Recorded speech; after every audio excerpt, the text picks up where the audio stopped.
पाए गए अनोखे और विचित्र आकार के रहस्यमयी अजीबोगरीब पत्थर और चट्टानें। अल नस्ला रॉक फॉर्मेशन। ये चट्टान काफ़ी मिस्टीरियस है, जिसे सऊदी अरब देश में पाया गया। ये पत्थर का काफ़ी बड़ा और मोटा टुकड़ा है जो 2 हिस्सों में बटा हुआ है और देखने में ऐसा लगता है जैसे किसी ने इसे कोई आधुनिक टेक्नोलॉजी का इस्तेमाल करके काटा है, पर यह हज़ारों लाखों साल से ही ऐसा है। ताइमा नाम की जगह पर इस पत्थर के पास की गई दूसरी खोजों से पता चला है कि इस जगह पर इंसान बहुत लंबे समय पहले रहने लगे थे।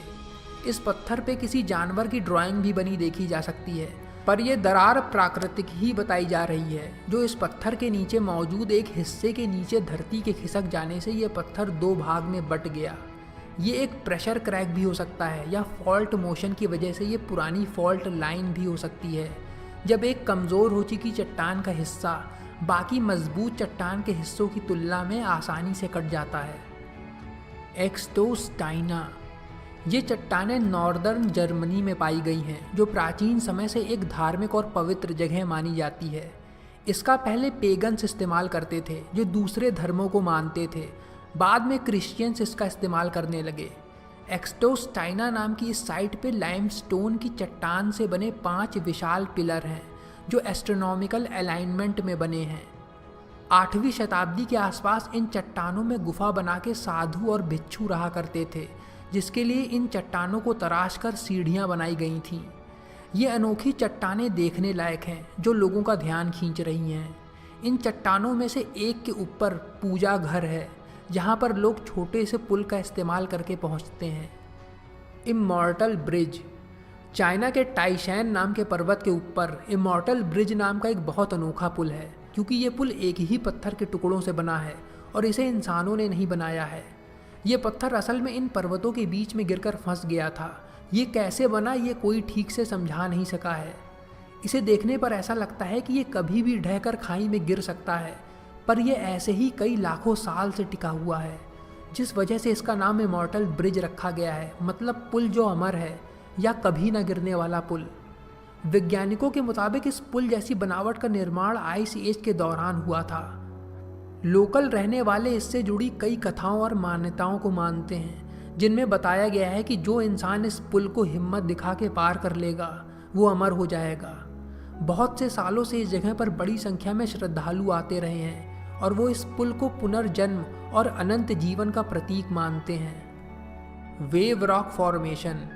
वेस्टर्न ऑस्ट्रेलिया में पाई गई इस बनावट का नाम वेव रॉक इसका एक समुद्र की लहर जैसा दिखने की वजह से रखा गया है। ग्रेनाइट से बनी ये चट्टान 263 करोड़ साल पुरानी है, जो करीब 50 फीट ऊंची है और 328 फीट लंबी। ये प्राकृतिक अजूबा हाइडन नाम के गांव से 3 किलोमीटर दूर पड़ता है। वेव रॉक चट्टान ग्रे और रेड ग्रेनाइट की पट्टियों से बनी है। जियोलॉजिस्ट्स के मुताबिक इसका ऐसा शेप चट्टान में केमिकल रिएक्शन की वजह से और पानी के बहाव की वजह से मुलायम ग्रेनाइट के कट जाने की वजह से बन गया, जो लंबे समय तक एटमॉस्फेयर के एक्सपोजर में रहा। इस चट्टान पे ये रंग बिरंगे रंग बारिश की केमिकल डिपॉजिट जैसे कैल्शियम कार्बोनेट्स और आयरन हाइड्रोक्साइड की वजह से आए, जिनसे इन पर ग्रे, रेड और येलो कलर की पट्टियाँ बन गईं। ये एक बहुत दिलचस्प नज़ारा है, क्योंकि अनोखा दिखने के अलावा ये चट्टान दिन भर में कई बार रंग बदलते हुए भी दिखती है। Balancing rock. कनाडा के लॉन्ग आइलैंड के डिग्बी नेक नाम की जगह पर इस बैलेंस बना के खड़े पत्थर को हज़ारों साल से ऐसे ही खड़ा माना जा रहा है। बैलेंसिंग रॉक को देखकर ऐसा लगता है जैसे ये ग्रेविटी को मात दे रहा है। बेसाल्ट रॉक से बनी इस लंबी चट्टान पे इरोजन का कोई भी असर नहीं पड़ा है, जो 30 फीट ऊंचा है। देखने पर यह समझ में नहीं आता कि ये कैसे टिका हुआ है, क्योंकि इसके नीचे कोई खास सपोर्ट इसको रोके रखने के लिए दिखाई ही नहीं देता। इसीलिए इसे एक बहुत अनोखा प्राकृतिक नज़ारा माना जा रहा है। मैन पिप्यूनर रॉक फॉर्मेशंस। मैन पिप्यूनर, जिसका मतलब है भगवान के छोटे पर्वत, ये एक जियोलॉजिकल अजूबा है जो रशिया के यूरल पर्वतों की गहराई में एक जगह पर पाए गए हैं। ये गिनती में 7 हैं जो 137 फीट तक ऊंचाई में हैं। इनको देखने के लिए पहुँचे लोग इन्हें देखते रह जाते हैं, इनकी अनोखी और ना समझ में आने वाली बनावट की वजह से, क्योंकि एक तो ये देखने में बहुत विशेष हैं और दूसरी चीज़ कि आसपास ऐसे स्ट्रक्चर और कहीं नहीं हैं। अनुमान लगाया गया है कि 20 करोड़ साल पहले इस जगह पर ऊंचे पर्वत पाए जाते थे, पर समय के साथ बर्फ के गिरने, हवाओं के चलने और गर्मी से वो धीमे धीमे गायब हो गए। बस उनके ये अवशेष ही रह गए। इनसे जुड़ी कहानी के मुताबिक एक जादूगर ने 5 राक्षसों को जादू से पत्थर का बना दिया था। इस जगह पर ज़्यादातर एडवेंचरस लोग ही आते हैं क्योंकि यहाँ पे स्नो मोबाइल्स या हेलीकॉप्टर से ही आने का रास्ता है। किजार बोल्टन रॉक, ये चट्टान वैसे तो एक साधारण चट्टान है, लेकिन ये जिस जगह पर मौजूद है यानी अटकी हुई है, वो बात इसे अनोखा बना देती है और दुनिया की सबसे फेमस बैलेंसिंग रॉक में से भी एक, जो यहाँ पे जाने वाले लोगों को रोमांचित करने के साथ उनके पसीने भी छुड़ा देती है, जिसकी वजह है इसकी ऊंचाई, जहाँ पे ये नॉर्वे देश के केराज नाम के पर्वत के बीच में बनी दरार में अटकी हुई है। ये 180 क्यूबिक फीट की चट्टान है जो आइस एज के ख़त्म होने के समय ग्लेशियर के पिघलने से वहाँ पर फंसी रह गई थी। ये घटना आज से 50,000 साल पहले हुई थी। ये इतनी बुरी तरह से दोनों पहाड़ों के बीच फंसी कि आज तक वैसी ही है, जो 3,228 फीट की ऊंचाई पे लटक रही है। इस पर कई मजबूत दिल के लोग खड़े होकर फ़ोटो भी खिंचवाते हैं। हालांकि इस चट्टान के गिरने की संभावना नहीं है और अभी तक कोई दुर्घटना नहीं घटी है, पर तेज़ हवा के चलने से इस पर खड़े व्यक्ति का बैलेंस बिगड़ सकता है। इसीलिए बहुत ज़्यादा सावधानी की ज़रूरत है अगर आप इस पर खड़े होकर फ़ोटो खिंचवाने का मन बना रहे हैं। डेवेस्को स्टोन, अर्जेंटीना देश के तैंदिल नाम के शहर में एक पत्थर पाया गया था जो एक टीले की ढलांग से लटका रहता था।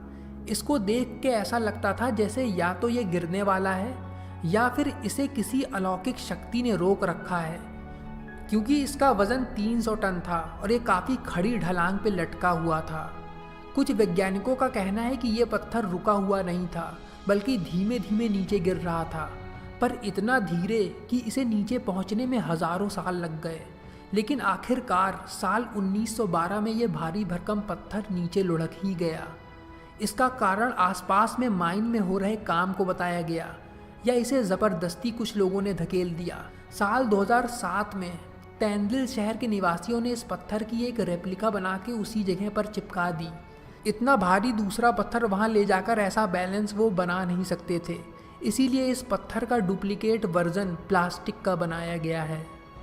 स्प्लिट एप्पल रॉक, इस चट्टान को न्यूजीलैंड में साउथ आइलैंड के टैस्मन बे पे देखा जा सकता है।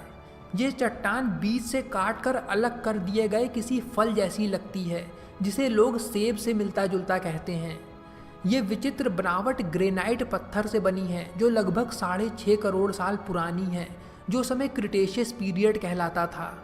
लेकिन ये चट्टान 2 हिस्सों में कैसे बट गई ये अभी तक कोई ठीक से समझ नहीं पाया है, पर सिर्फ यही अंदाज़ा लगाया गया है कि लाखों करोड़ों साल से हो रही बारिश, मौसम का प्रभाव और समुद्र की लहरों से टकराकर ग्रेनाइट उस जगह से टूटकर अलग हो गया जहाँ से वो कमज़ोर था। यहाँ आसपास रहने वाले लोकल्स एक दंत या लोक कथा को भी मानते हैं, जिसमें 2 देवताओं ने इस जगह पर युद्ध किया था, ये साबित करने के लिए कि उनमें से कौन ज़्यादा शक्तिशाली है, जिनमें से एक का वार लड़ाई करते समय इस पत्थर पर पड़ गया। द फेरी चिमनीज़, चट्टानों से बनी ये बनावटें किसी फैंटेसी फिल्म के सेट जैसी लगती हैं या किसी दूसरी दुनिया की ही, जिनमें लोग कभी रहा भी करते थे असली में। इनमें आज आप भी जा सकते हैं, जो इमारतें प्राकृतिक हैं और करोड़ों अरबों साल पुरानी हैं। पर यह किसी जादू से नहीं बनी थी, बल्कि वॉल्केनिक इरप्शन से इनकी ऐसी बनावट बन गई, यानी ज्वालामुखी के फटने से, जिसने राख और लावा को टर्की देश के कैपेडोशिया नाम की जगह पर गोरेम नाम के गांव में लाखों साल पहले फैला दिया था, और ऐसा सैकड़ों साल तक होता रहा। इन चीज़ों का ऐसा अजीबोगरीब रूप हवा और वाटर इरोजन का असर 2 वॉल्केनिक लेयर्स पर होते रहने से हुआ। पहली एक मोटी लेयर या परत जिसे टफ कहा जाता है, जो कंसोलिडेटेड वॉल्केनिक ऐश है, यानी ज्वालामुखी की संचित हुई राख, और दूसरी बेसाल्ट रॉक की एक पतली पर मजबूत परत जो टफ परत के ऊपर चढ़ गई थी। ये बेसाल्ट रॉक की परत इरोजन के लिए ज़्यादा रेसिस्टेंट या प्रतिरोधी थी, इसीलिए इरोजन से टफ तो बह गया, पर बेसाल्ट रॉक उसी जगह पर जमा रह गया, जिसने इन ऊंचे प्राकृतिक खंभों का रूप ले लिया जो 130 फीट तक ऊंचे हैं। जब इंसान की आबादी इस जगह पर बढ़ी तो आसपास रहने वालों को एहसास हुआ कि ये बनावटें आसानी से खोदी जा सकती हैं। इसीलिए वो इनका इस्तेमाल गुफा की तरह करने लगे और इनका इस्तेमाल सदियों तक अलग अलग कारणों से किया जाने लगा। सबसे जाना माना समय तब आया जब रोमन एम्पायर क्रिश्चियंस पर अत्याचार करने लगा। इसीलिए वो इन जगहों पर घर और चर्च बनाकर छुप कर रहने लगे। इन फेरी चिमनीज का इस्तेमाल दूसरी आर्मी के अटैक से बचने के लिए भी किया गया, जब यहाँ रहने वाले लोगों ने आक्रमण कर रहे पर्शियंस, ग्रीक्स और टर्क्स से इनमें छुपकर अपनी जान बचाई। यहाँ पर लोग अंडरग्राउंड जगह बनाकर भी रहते थे, जो कि एक पूरा छोटे शहर जैसा था।